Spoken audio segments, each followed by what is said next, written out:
It's absolutely critical that we're getting the volumes of aid in. So there has been this also attempt of airdrops of aid. Those are very, very small volume. But with ships, there's tons of aid on there. So there's one ship that's traveling from Cyprus at the moment. That's about 200 tons of food aid, which is absolutely incredible for the needs of the people in Gaza.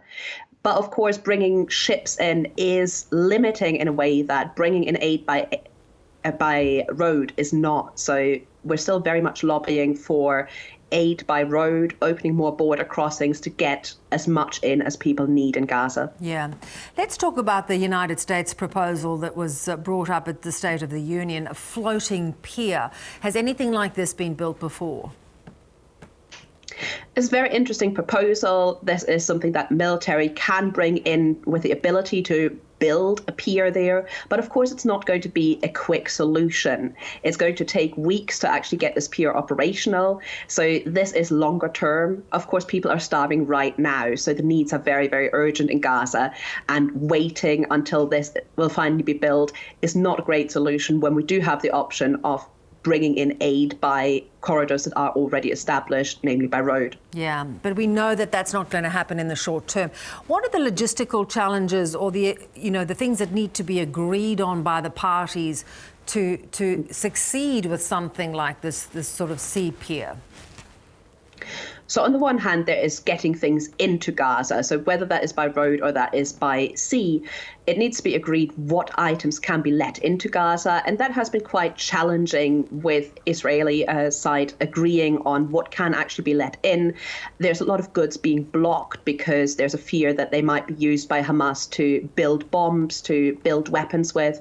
So a lot of things are blocked. For example, in the medical sector, spare parts for an X-ray machine or things like that can be quite difficult to get into Gaza at the moment. And then, of course, there's also distribution within Gaza.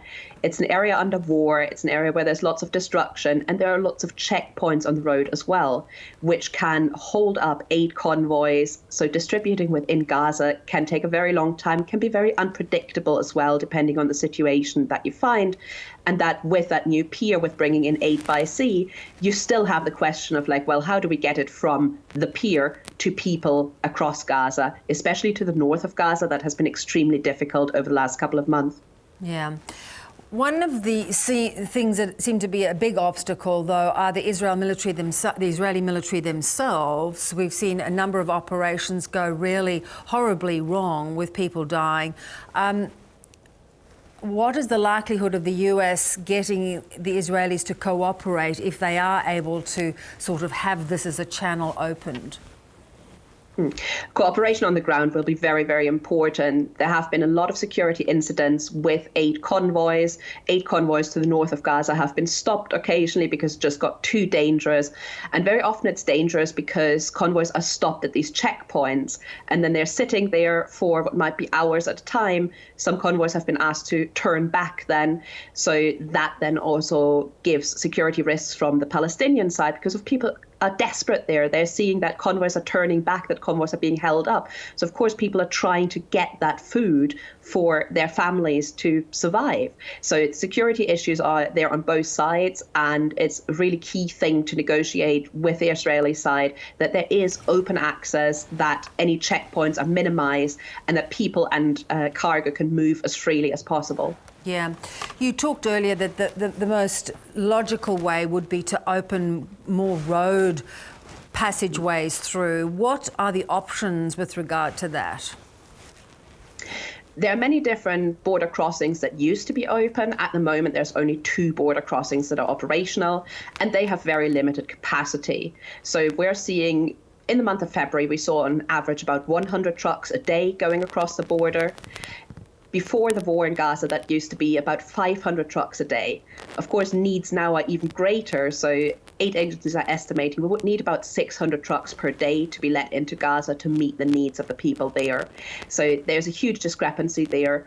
More border crossings should be open, but also the processes should be smoother to let trucks across, to okay items to be on those trucks, and to enable onward distribution. So it is very, very difficult at the moment to reach the people of Gaza. Yeah, and given, just the need that is so huge at the moment, I mean, a ceasefire seems to be really critical, although progress with that is very, very slow and difficult.